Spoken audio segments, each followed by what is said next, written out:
Hello and welcome to the big show, everyone. We got quite a day ahead.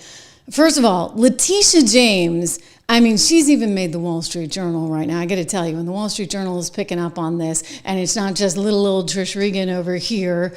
Thank you for your support, by the way. We're nearly 800,000 strong, so I may not just be little old Trish Regan, but the Wall Street Journal now picking up on the story because it's grown quite serious. We're going to get into the consequences that she is facing, which now look like possibly 30 years and some big fines. Meanwhile, Dr. Jill is being accused of elder abuse by someone in the DOJ, just as Donald Trump says, hey, maybe everything's null and void. All those autopen things that were going down, maybe those need to be examined. And we have that Democrat representative from New Jersey facing some serious consequences because of Alina Habba and the charges that she has leveled against her. This woman is now like on national TV, flat out lying about what she did. This is brand new sound that I gotta share with you. It is great to have you here. As I said, we are live, and I'm looking forward to all of your comments that I'm watching here in real time. We begin with Letitia James. Letitia James facing now up to 30 years if you can imagine, thanks to, well, a whole variety of things, but primarily the allegation that she may have lied on that mortgage application in Norfolk, Virginia. As I said, the Wall Street Journal finally getting around to covering this one. It took them long enough. Wall Street Journal writing, Donald Trump and Letitia James raise the stakes in bitter feud, and then they go on to quote Al Sharpton. I don't know what's happened to the Wall Street Journal lately. It's like every single headline you read is so insanely negative. Anyway, they quote Al Sharpton saying, these are two very, very big personalities with two very different views of the world, et cetera, and they're going to continue moving forward because it's, in his view, beneficial for both of them. I'm not so sure it's that beneficial for one Letitia James. She's got 22 lawsuits and counting, and she's running on this, you see, once again, politicking on Donald Trump. If you read the article, it goes on to talk about her Norfolk, Virginia home as her primary residence and the 2001 certificate for her Brooklyn property that lists a different number of units than other filings. And you see the problem with that is that she may have falsified these documents. According to media reports, the Wall Street Journal writes, she, quote, appears to have falsified records in order to meet certain lending requirements and receive favorable loans. Wow, this is not good, Tishy baby, not good at all. Here's her response. I will respond to these baseless allegations at the appropriate time and in the appropriate way, but I am 100% confident that it will not result in any criminal indictment or action against me, and that it is nothing more than a revenge tour, and that Donald Trump just ultimately got to the J's, and I was next. The key allegation, again, it sounds like you don't want to address them here, but I'm just going to put it out so people understand that a property that was owned in Virginia, and a mortgage that you signed, if I'm not mistaken, for that property, that they say you falsely represented yourself as a resident of Virginia, and that was essentially amounts to mortgage fraud since you're a resident of New York. What is your response to that? It's baseless. Everybody knows I'm a resident of New York, specifically Brooklyn. And again, we will respond at the appropriate time in the appropriate way to these baseless allegations. And some media outlets like the Daily News over the weekend has indicated as much. That's all you want to say? That's all that I'm going to say. Yeah. Well, she has responded, you see, via her very expensive attorney named Abby Lowell, who actually also worked for Hunter Biden. Big questions about whether or not New York taxpayers are going to have to foot those bills. We're going to get to that in just a second. But again, the Wall Street Journal is catching up with her. Now they're covering it because you see, these are pretty darn serious allegations. And just to go through them, she says, oh, nothing's going to come of it. Hey, honey, you know what? The grand jury investigation has begun. The grand jury subpoenas have just gone out. And Kash Patel confirming over the weekend, the FBI has launched a full-fledged investigation because you see, you can't do that. Letitia, you can't actually try and use federal dollars and taxpayer money to get yourself a lower mortgage rate. I mean, funny, right? Given what she was accusing Donald Trump of doing. Here's the documentation. Take a look. Read it and weep, okay? Look at what they circled. I hereby declare that I intend to occupy the property as my, quote, principal residence in Norfolk, Virginia, all while this lady is living in New York because she's the Attorney General in New York. This is the house, so you're looking at it on the screen. By the way, if you haven't subscribed to my Spotify audio podcast, please do that. Go over to Spotify. It's all free. And give me 5 stars if you would. Important stuff. And a review. Hey, why not, right? You can get it there, again, on Spotify. But this is the house in Norfolk, Virginia, that she signed on saying that she was going to live there full time. Oh, it's just a technicality. Just like, oh, the brownstone was a technicality in New York, just a technicality. You see, she qualified for federal loans if she said she had 4 units instead of 5. So even though it had 5, she went with 4. This woman has a history of lying. Go all the way back to the 80s when, guess what? Take a look at this documentation. She signed on as her dad's wife, for goodness sakes, her dad's wife back in 1983 or whenever it was in order to get him a loan. So now Letitia baby's looking at 30 years in prison. Okay, 30 years in prison, and this is moving forward. The train has left the station. She violated Code 18 U.S.C. 1014, false statements to obtain a federally insured loan, 18 U.S.C. 1001, false statements to the U.S. government, all carrying with it up to 30 years in prison because you know what? You can't lie to the federal government when you're applying for a federal government loan. FHA loans. I mean, this is serious stuff insured by the federal government. So if you lie on something like that, it actually really does have ramifications for all taxpayers. She was trying to use this logic, which is so amazing to me. She was trying to use this logic when she went after Donald Trump. The only problem with all that was, oh, he did not have a federal loan. He had a private transaction, and his private banker, in that case Deutsche Bank, was responsible for doing the due diligence to make sure that he had signed all his documentation correctly, because you see, there were no federal dollars at stake, unlike in Letitia James' particular situation, which is why the judge said, you know what, I don't get it. This is a private transaction. What are you sitting here talking about? Look at Judith Vale. She's the woman that they had arguing the case. Poor Judith Vale. She has to argue Letitia's case. You see, when it goes up to the appellate court, they try to get smarter lawyers, less political lawyers, and this poor woman sitting there, they shut her down right out of the gate. I mean, literally, like she said, hello, I'm Judith Vale. I'd like to please the court, and boom, they shut her down immediately. You've seen that soundbite, but here's an interesting one where the judge says, hey, this is a private transaction, a commercial dispute. Why are you bringing this case to court? It was using... I'm sorry, but what's being described sounds an awful lot like a potential commercial dispute between private actors. Well, to go back to the first question about whether there's other examples of this, there are other examples of this. In the first American case, the Attorney General brought a 6312 case where the transaction at issue was between a very big bank, Wells Fargo, and a professional appraisal firm.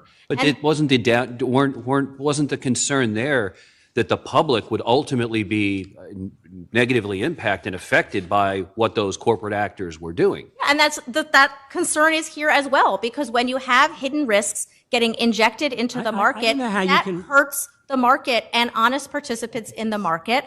And the legislature also decided, contrary to what defendants think, that making sure that business in New York stays honest is the way to attract and keep business to that in New point, York. the executive law. Okay, here's the point, lady. Or shall I say, Letitia. Letitia, you can't lie on a federal loan application. You can't say this is your primary residence when you're actually the Attorney General of New York. This is 2023. Okay, so she was already involved in litigation with Donald Trump. Those in glass houses should not throw stones, for goodness sake. She's going after him for mortgage fraud, and the beauty of the whole thing, or the irony of it all, is that she's the one who's guilty of it. Think about that. I mean, this is like Shakespearean. This is operatic. Really. I used to be an opera singer. I know all the stories. This is like, and you know what? The fat lady always dies. She gets the big aria at the end. When the fat lady sings, it's over. In this case, when the fat lady sings, it's really going to be over. With Tishy Baby, here we go. She's out of money. They're not going to get funds for her to fight this on a legal basis because the Republicans in New York are flipping out. Quote, this proposed use of public money, for her to defend herself with her high-priced attorney is a gross misuse of taxpayer dollars. It undermines public trust in government and sends a troubling message that elected officials and state employees are entitled to publicly funded legal defenses, even for matters entirely disconnected from their public responsibilities. In other words, you buying your house, Tishy baby, in Virginia, that's your business. And if you screw it up like you did, allegedly, then guess what? Again, that's your business. New York taxpayers should not be on the hook for your legal tax bills. They have some $10 million that they've set aside for her to cover this. I don't think it's happening. I don't think she's going to get to first base, which means Letitia is going to be out of money, which means Letitia's not going to be able to afford her high-priced attorney, which means gosh, Letitia might just actually have to sell some assets. Here's the attorney writing on her behalf to none other than Pam Bondi, trying to say that this is a technicality. Well, how many technicalities do you have? There's a lot of technicalities. I mean, I've applied for mortgages before. Do you think I have these kind of technicalities? No, none, zero, zip, nada. You know what? Because I actually tell the truth. Imagine that. I've never had that. I mean, look at these things one after another, whether it was the Norfolk house where she's saying, oh, yeah, this is going to be my primary residence. Just look at the documentation. Whether it's the brownstone, oh, there's 4 units instead of 5 because, you see, I get a better rate and I qualify for federal dollars. I'm going to work the system, aren't I? Oh, and then daddy's suddenly my husband because we'll get a better rate on the mortgage. I mean, I'm seeing a pattern. Are you? Are you? And the beauty of it, ladies and gentlemen, is remember when she said, oh, Donald Trump, if he doesn't have the money, he's just going to have to sell off some of his assets. Tishy Baby's not going to have the money to pay for her high-priced attorney, which means 30 years in the slammer, or maybe she's just going to have to do what she said Donald Trump is going to have to do. 4 days after a judge ordered Donald Trump to pay $355 million for a decade of fraud, New York Attorney General Letitia James says she's prepared to do everything she can to make sure the former president pays his fine, including, she told us, seizing the buildings that bear his name. If he does not have funds to pay off the judgment, then we will seek, judgment enforcement mechanisms in court, and we will ask the judge to seize his assets. Dun, dun, dun. Fate has a funny way of working out, doesn't it? So she's not going to have the funds, one, to pay for the lawyer, and she's not going to have the funds to pay for her fines. And in this case, it's more than just fines. In this case, it is a 30-year penalty in the slammer, in federal prison. I think she's going to look good in orange, right? What do you guys think? I think that's what's happening to Letitia James, I'll tell you. Her whole argument is, oh, this is just political, it's political, it's political. And we know it's political because the president says things like this. I'll go back to this soundbite, but I want you to remember something. He was very careful, was he not? He said it's going to be up to Pam and the DOJ. And indeed it is up to Pam and the DOJ. And this is why the grand jury investigation is going on right now with the subpoenas being mailed. I can say unrelated to that, she's a disaster for New York. She's a horrible, horrible human being. And I think she's a total crook. There's no question about it. But that's just my opinion. Pam's going to have to do what she wants. She's a very bad person. She's a very, very bad person who campaigned solely on, I'm going to get Donald Trump over and over again. She's a sick person. But that has nothing to do with what Pam does. Pam is going to do what's right. She always does. I've known her a long time. She is a pretty bad person, all right? I think that's actually a pretty fair statement. And now that bad person is having to face the music. She's out there saying, oh, I never campaigned on any of this. You know darn well she campaigned totally on it. And she's still campaigning on it because she's up for office again next year. The President of the United States has complained that I'm engaging in some sort of political witch hunt, that I've got some personal vendetta against him, that I campaigned against him. That is not true. Illegitimate president. He sits in the White House. That president, because he's not my president, he's an illegitimate president. His days are numbered. I do think that she thinks we're all morons. To sit there with a straight face and say, oh, I didn't campaign. I didn't use this in my campaign against him. When, we have this little thing called the internet and there's this little thing called tape, tishy baby. We got it. And you are going to face the music. Up to 30 years in prison for lying on your federal housing application loan. You are going down, honey pie down. Yeah, like I said, operatic. Quick shout out for my company. 76 Research, 76 Portfolios. We're looking at the market today. It's off a little bit. I think this is a good opportunity. We'll see what happens with that big, beautiful bill, right?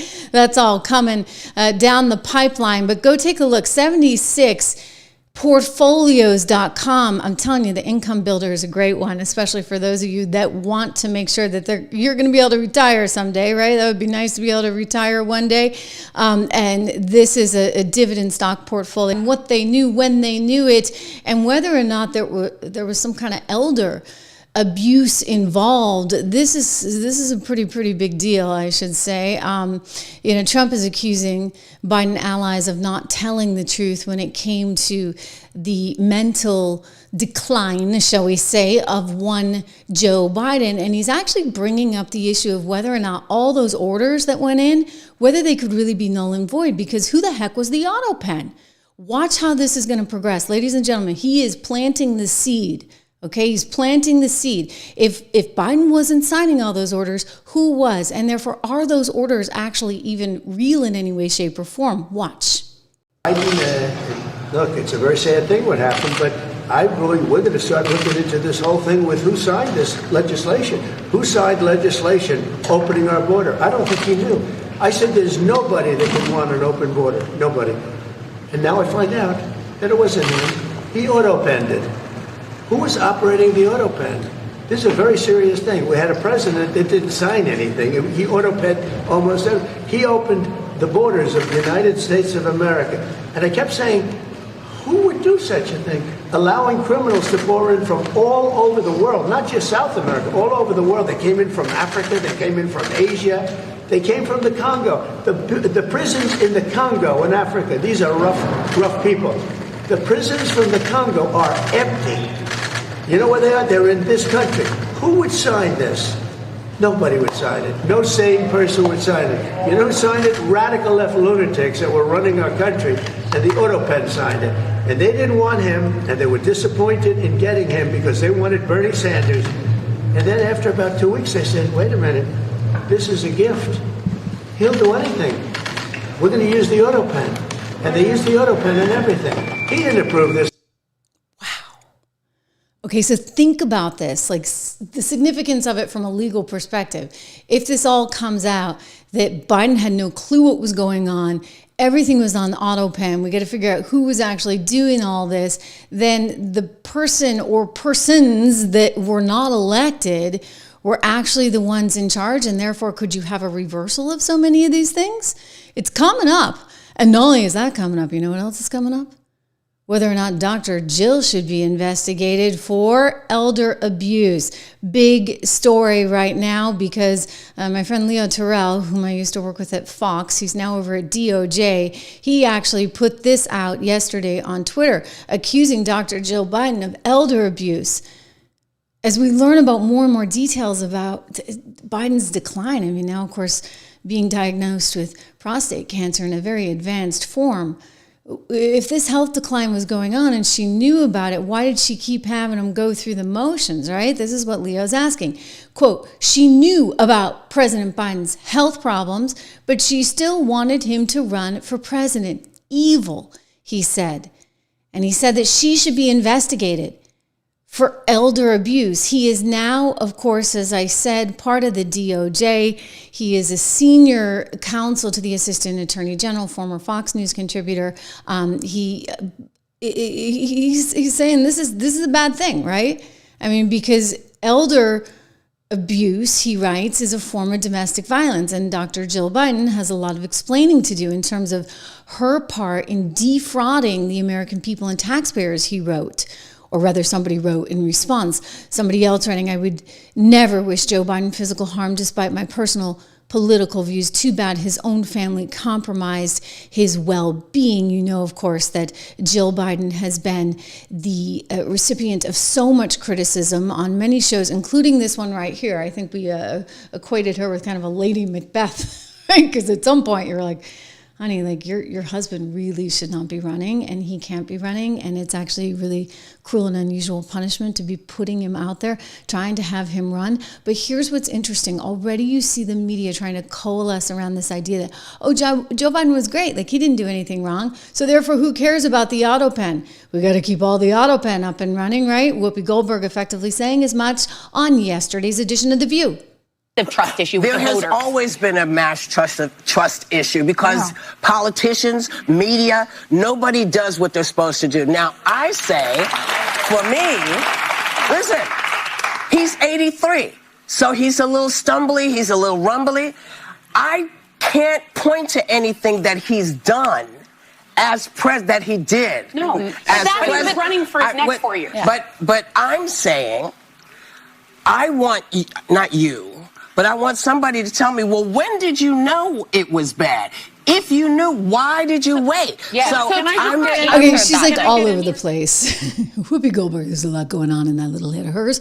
And she starts off by saying, he didn't do anything wrong. I mean, it was a great 4 years, right? Yeah, right, wrong. And then she segues, maybe realizing that wasn't quite the train of thought that she should quite echo in this moment in time. She then segues into, well, then who knew? Well, who knew? Who knew? I think a lot of people knew. Big Dog, thank you so much for the generosity. He says, keep it going, sister. Love your channel. Thank you so much. We love our channel, too. We love our independence here at the Trish Regan Show. Anyway, that's Whoopi. Meanwhile, the media overall is going through this kind of come to Jesus moment. They're panicking because they look kind of stupid, right? One guy who looks super stupid is the guy who wrote the book. That would be one, Jake Tapper. Because I've played you guys a soundbite, we don't need to do it again, but he attacked Lara Trump because Lara Trump went on his show and said something about, that Joe Biden was clearly struggling, and he went nuts on her. He's like, oh, are you a doctor? We were all accused of, cheap fakes, nothing but a bunch of cheap fakes. When we would play you some of those Biden gaffes that showed the handwriting was on the wall. But Jake Tapper now, he's going to profit off of it. Jake Tapper uncovers startling evidence that Biden's decline was covered up by Jake Tapper, writes the Babylon Bee for headline of the week, of course. Unbelievable. But then it gets even better, right? Because Jake Tapper decides to go on Morning Joe. And you remember Morning Joe where they were like, best Biden ever. The cheerleading squad out in full force. Well, now he's kind of having to explain himself a little bit. Let's listen in. If you're around a guy for hours and hours and hours, I guess the question is, what's the takeaway here? What did you learn? Because did you pick it up in real time? So, I saw what everybody else saw, right? I saw what everybody else saw, the stumbles in front of the camera. I just saw what you saw, right? But I'm a moron, and I love Biden and the Democrats. Therefore, I can't actually call anything out for what it is. My theology professor at the Catholic school I went to was a guy named Riley, last name, and he had been drafted by the Green Bay Packers. Slow talker. And then there's this. Imagine what we can do next. 4 more years. Pause. 4 more years. 4 more years. Do you guys catch that? He said, imagine what we can do next. Pause. You see, because he's reading a teleprompter, and they have pause in the teleprompter because they're going to hold up a sign to the crowd to shout out 4 more years. So he's supposed to pause, but instead of actually pausing, he reads pause in the teleprompter itself, and then he's rescued by the crowd. Again, watch. 4 years. Pause. 4 more years. 4 more years. I mean, there was like moment after moment after moment after moment. One of my favorites, and you've seen this before, was when Georgia Maloney, look at her, she's right above me. Can you see her, Georgia, in the peach-colored suit? And she sees Biden kind of get distracted because he's somehow entranced by the parachuters over there. And so she goes over, and she's just a lovely woman, and she rescues him. She's like playing the mom role or the, daughter-in-law or daughter role, telling, herding cattle there, trying to get him back there for the G7 moment so they can take their photo up. And look at how slowly he's putting on his sunglasses. I remember playing this for you at the time. And then it was like, oh, you can't talk about that. You can't talk about that because that's just a cheap fake.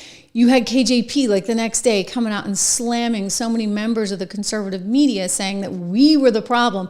We were showing cheap fakes, all while the Jake Tappers of the world say, I just didn't see it. I saw what you guys saw, but I really didn't see it. I didn't see it because you know what? You didn't want to see it because, well, you were clearly doing somebody's bidding and carrying somebody's water there, Jakey boy. But I saw him in person. For the State of the Union luncheon that they do with anchors in early 2023, and then I didn't see him in person. Other than that, I will say two things. One of them is there were more moments of non-functioning Biden behind the scenes than we were privy to, that we saw than what we saw. If there are two Joe Bidens, there's the one that you saw that you just described, right, and then there's the one who's non-functioning, like what we saw at the debate night. Can't follow his train of thought, can't come up with names, can't remember dates, what you listen to in the Her Report, or he's like unsure of when his son deployed, unsure of when his son died. Tragic stuff, but he really honestly doesn't know those dates. That non-functioning Biden reared his head more and more and more. Now, one thing, in your specific case, Joe, our reporting indicates that Joe Biden, who, as you know, is a frequent viewer of the show, saw when David Ignatius wrote that column in, I think, August 2023, saying that Joe Biden should not run for re-election because of what he had been hearing. Right. And he came on this show, and you guys had a robust conversation about this. You largely agreed that you'd been hearing things about this, but that there was really no alternative, that Kamala Harris was not up to the job. That's what Democrats were telling you behind the scenes. Joe Biden saw that. Joe Biden said to staffers that he wanted to convince you that you were wrong. And he focused on you like you were a constituency, like you were farmers in Iowa, like you were the Kiwanis Club in New Hampshire. And he made sure that you thought differently. He made sure that you thought differently. I think he did this with a couple people. I think he did it with Meacham. He might have done it with Evan Osnos. He knew that there were people that had to be convinced that he was fine. And he tried to prove that to you. This is priceless. Oh my gosh. So there's Jake Tapper telling Joe Scarborough, you got duped, buddy. You got totally duped. And maybe I did too, because we're a bunch of stupid idiots who can't actually see reality. I mean, we had to hear Morning Joe guy go on and on. Remember best Biden ever? He's far beyond cogent. In fact, I think he's better than he's ever been. Intellectually, analytically, because he's been around for 50 years. And, I don't know if people know this or not, Biden used to be a hothead. Sometimes that Irishman would get in front of the reasoning. Sometimes he would say things he didn't want to say. This is, and I don't really, I don't really care. Start your tape right now, because I'm about to tell you the truth. And F you if you can't handle the truth. This version of Biden, intellectually, analytically, is the best Biden ever. Not a the very best. I mean, clearly the very best. You can just see that he is the very, very, very best, right? I mean, you really, truly can't make this stuff up. These guys are so bad. Just so bad to have sat there and lied to us. And now they're all trying to backtrack from it. Jake's sitting there saying, oh, well, you just got duped. That's all. You just got duped, buddy boy. So I want you to see how Scarborough is trying to justify this. In his head and, of course, to his viewers, rather than just admit he's a stupid idiot who was carrying somebody's water. I saw Biden in Ireland. I went to 2 events there one day. They had a winding. I was exhausted. I think Biden did 6 events that day. I called home bitching, saying, "God, I'm like throwing up on the side of the road." It's like this is, but winding all around. Biden does 6 events, and so I go away from that. I see him the next day, interview him. He's doing well. He has a hero's reception in Ireland. I've told you about going in and talking to him for 2.5, 3 hours inside the White House.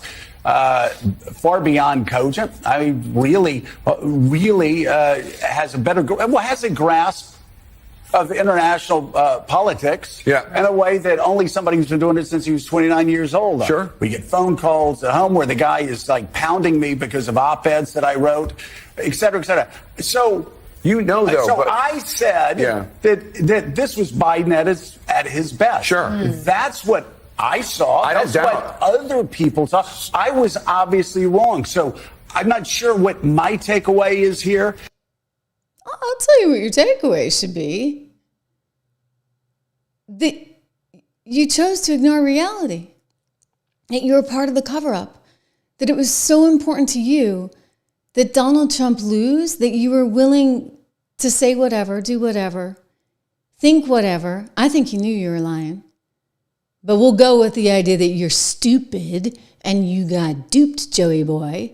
Let's go with that for a moment. How could you get duped? Only because you wanted to get duped. You wanted to see something that nobody else saw, right? It was like the emperor has no clothes. What a bunch of idiots. And that is why you are here. And that is why you are watching independent media, where we don't just tell you what the administration wants you to hear. Like, that's not the way we roll, right? Or that New Jersey congresswoman who was out there in the crowd outside the Delancey Center where they were holding migrants who had overstayed their visa, and she allegedly was caught body slamming an ICE officer. We don't have the exact video of the body slamming. ICE DHS has that video, but that is what they're charging with her. They're charging her with assault. I want to go to this right now, and then we're going to talk about her response, which is wild.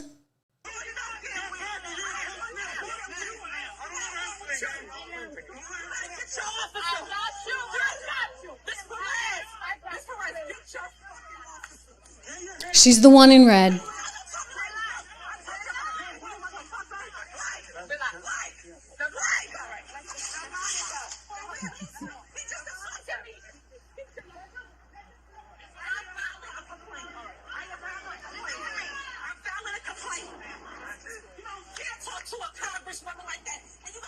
You can't talk to a congresswoman like that, she says.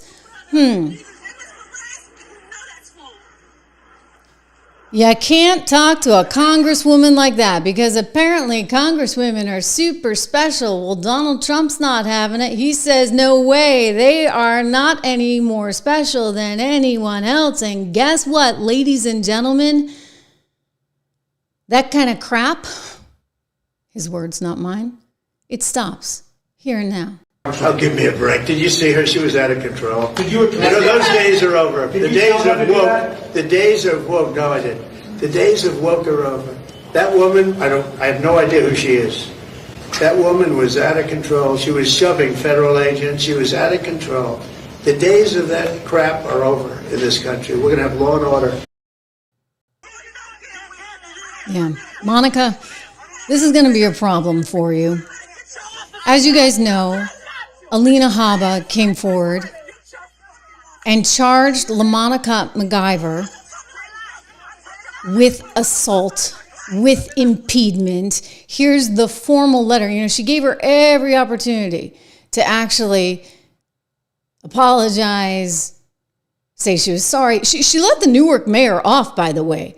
But instead, this woman's getting hit with violating Title 18 U.S. Code Section 111A1 for assault, impeding law enforcement, and interfering with law enforcement. Now, Monica says this is not, forgive me, LaMonica, how could I forget? I mean, I actually love saying that. LaMonica is in trouble.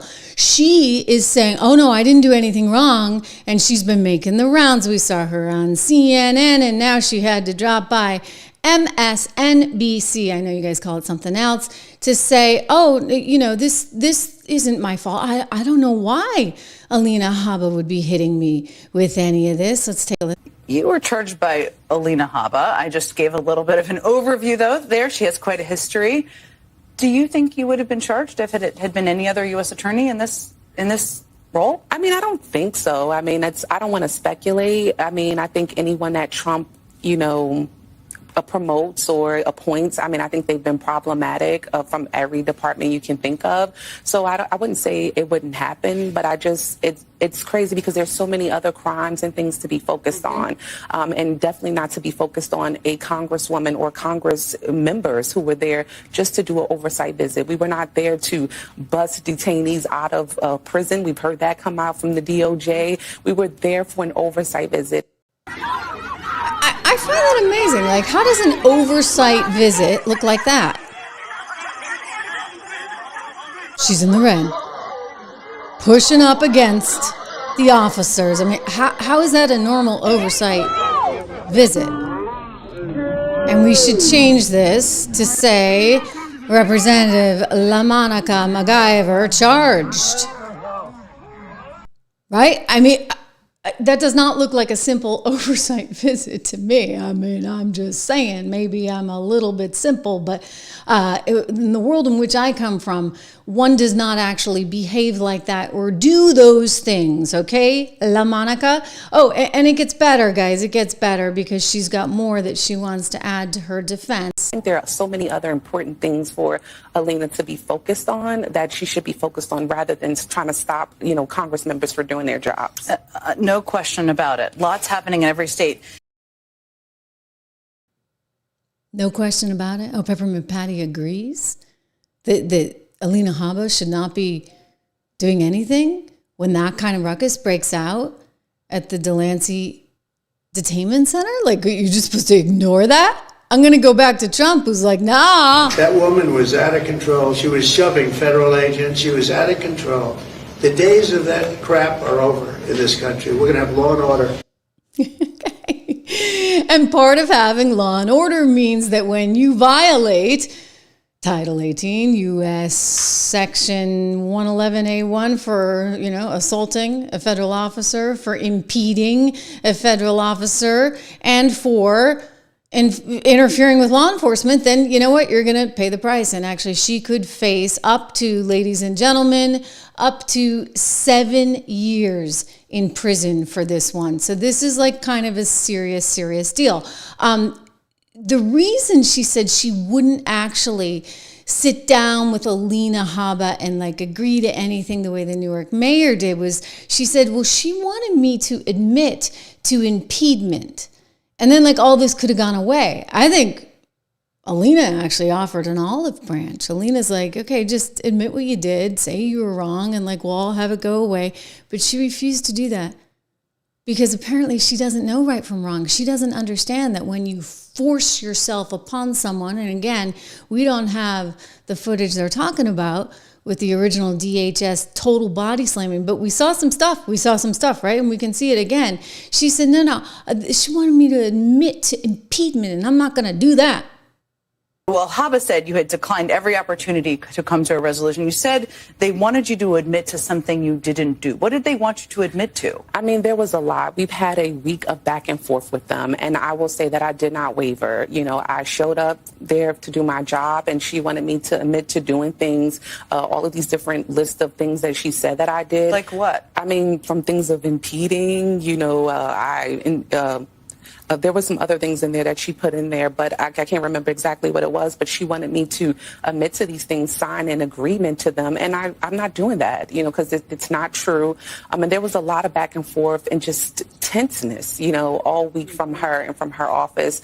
And so at the end of the day, once again, showed up to do my job. And I don't need to apologize for doing that. That is what the people of New Jersey expect for me to do. The 744,000, almost close to 800,000 people I represent. And why should we apologize apologize about doing our job when ICE and Homeland Security created that environment and that atmosphere that we saw out there that day. See, that does not look like doing your job to me. Mm-mm. That looks like impediment. That actually looks like assault. Like, I don't know what to tell you. Again, in the world in which I come from, that is not how you conduct yourself, LaMonica. You are a representative of U.S. Congress right now. And I don't... That's not okay. So, there's going to be more fallout from this, ladies and gentlemen, but I'm with Trump. You know what? Those days are over.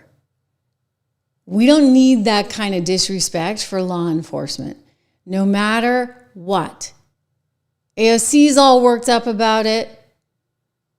She's like, don't come after my people. But what do you expect? Like, how are we supposed to okay that, AOC? If anyone's breaking the law in this situation, it's not members of Congress, it's the Department of Homeland Security. It's people like Tom Homan and Secretary Kristi Noem. You lay a finger on them, we are going to have a problem. Okay.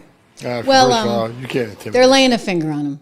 They're laying a finger on him. And of course, AOC is worried that they're going to lay a finger on her too next. AOC, I would not hold my breath unless, of course, you decide to go out and participate in one of those protests as well. And then I would say, you know what? All bets are off. I mean, frankly, all bets should be off anyway, because she's completely telling people to impede law enforcement on a regular basis with all her social posts. We'll leave that alone for a day. The big, beautiful bill, is that going to happen there in Congress? This is getting closer and closer, it appears, ladies and gentlemen. As I look at the latest news coming out of Washington, D.C., the GOP is racing to overcome some of these final hurdles to get this Trump tax bill passed. It is important. It's really important, because you know what? We need those lower taxes. They were a big key. Think about it. To what we saw in terms of the success during the first administration. It's why, you know what, I tell you, if you can do your part right now in the 11th hour, I mean, we're trying to get this thing through, and then of course it's going to go on to the Senate, but it's really important that we get those tax cuts extended, because if we don't, well, I'm telling you, that's not a recipe for success, and it may be one of the reasons you're seeing the market trade off today, with the Dow down 1.7%, the S&P down 1.3%, and the NASDAQ off about 1%, because you see people want this. They want these tax cuts extended. They are critical for small business and big business alike, critical for the economy. It needs to happen. You can go to protectprosperity.com, and sign up to get involved. Again, this is going to be sort of, going, we've got a lot going on. It's got to get through the House, and then it's got to get on and go through the Senate. But it is such a critical moment right now. The other big news to tell you about today is, it appears, ladies and gentlemen, it appears as though, you know what? That deal is going through over in Qatar for none other than the luxury jet. Remember how Donald Trump wanted that luxury jet? It looks as though the U.S. is formally accepting, the United States of America, the Defense Department, I should say, he's very clear about this, accepting that luxury jet that's, according to a report coming out of Reuters right now. And this came up just moments ago there at the White House. And a reporter, I believe this is Peter Alexander from NBC, started asking some questions about it. The president didn't appreciate it. Listening. Okay. Mr. President, the Pentagon announced that it would be accepting a Qatari jet to be used as Air Force One. What are you talking about? What are you talking about? The Pentagon. You gotta get out of here. What does this have to do with the Qatari jet? They're giving the United States Air Force a jet, okay? And it's a great thing. We're talking about a lot of other things. It's NBC trying to get off the subject of what you just saw. You are a real, you're a terrible reporter. Number one, you don't have what it takes to be a reporter. You're not smart enough. But for you to go into a subject about a jet that was given to the United States Air Force, which is a very nice thing. They also gave $5.1 trillion worth of investment in addition to the jet. Go back. You ought to go back to your studio at NBC because you're wrong. It's funny. He, immediately started going after Peter's intelligence, and that seems to be, here's what I'm just going to tell you about reporters. They're not that smart. I mean, I was actually sort of disillusioned, I think, when I first got into this industry because I anticipated a little bit more. I actually find them to be some of the less smart people because you know what? If you are smart, you're probably not going into reporting. You're probably going into something like finance or something else entirely. These are like the people that are not good athletes and not very smart. I couldn't believe it. Like, I remember, thinking at some of these networks, well, you're getting a certain caliber and like people do their due diligence and they do their research and they know what they're talking about. The answer is no. They are just people who couldn't succeed in showbiz and couldn't succeed in athletics and were terrible at math. And they wound up somehow becoming reporters, a lot of them. No offense against Peter. I actually just saw him the other day in the airport and had a nice exchange with him. Hopefully I don't know the particulars of him. Hopefully he's smarter than some of them. But Trump's not wrong when he says there's a certain kind of lack of intelligence among many members of the press. I'd also say that a lot of them are just lazy, right? So they're totally lazy and they don't want to do their homework and they just kind of take whatever is spoon-fed to them, in many cases, obviously, by the Biden administration. I mean, how else could you have missed all the obvious things that kept coming up? The financial reporters, I'll give them this, are a little bit more intelligent. So I came across a better quality of sort of raw intelligence when I worked at CNBC or at Bloomberg. And it's because, you have to be a little bit smart and understand where the money flows are going. I obviously understand it. It's part of what I've done for 20 some odd years. Same with my colleague over at 76 Research, Rob Horton. There's a lot of volatility right now. You got the markets down today. I tend to like going in when the markets are down, as you know. 76research.com. Go take a look at that today and use code word dollar. My gift to you, effectively, so that you can try and get sort of a handle on what's going on. We have a lot that we're publishing there and a lot of success. Okay, a lot of success. I do believe we told you to buy Bitcoin when it was somewhere around $55,000, maybe $58,000 a coin. What do you know? Bitcoin hitting an all-time high today, somewhere around 109 and change. So you would have done pretty well. Code word dollar. You can cancel anytime. You're not locked into anything. So code word dollar, 76research.com. It's an introductory rate. I encourage you guys to do it. The other thing that I would love for you to do, I have my show on Spotify right now. So if you could take it upon yourself to maybe go over to Spotify. If any of you use it, Spotify, go look for the Trish Regan Show and give it 5 stars. We're only at like 3.5. I'm like, how can that be? My show on Apple's like 4.9. So I need to drum up some business here. We need you to 3.5 can't stand, okay? And there's only like 200 reviews. So I'd love it if you could go over to Spotify and go give me 5 stars there on Spotify. I'm going to be back with more live news tomorrow here on the live Trish Regan Show, where truth matters. And we will say what we have to because we can. I mean, think about that. We can. I'll see you tomorrow.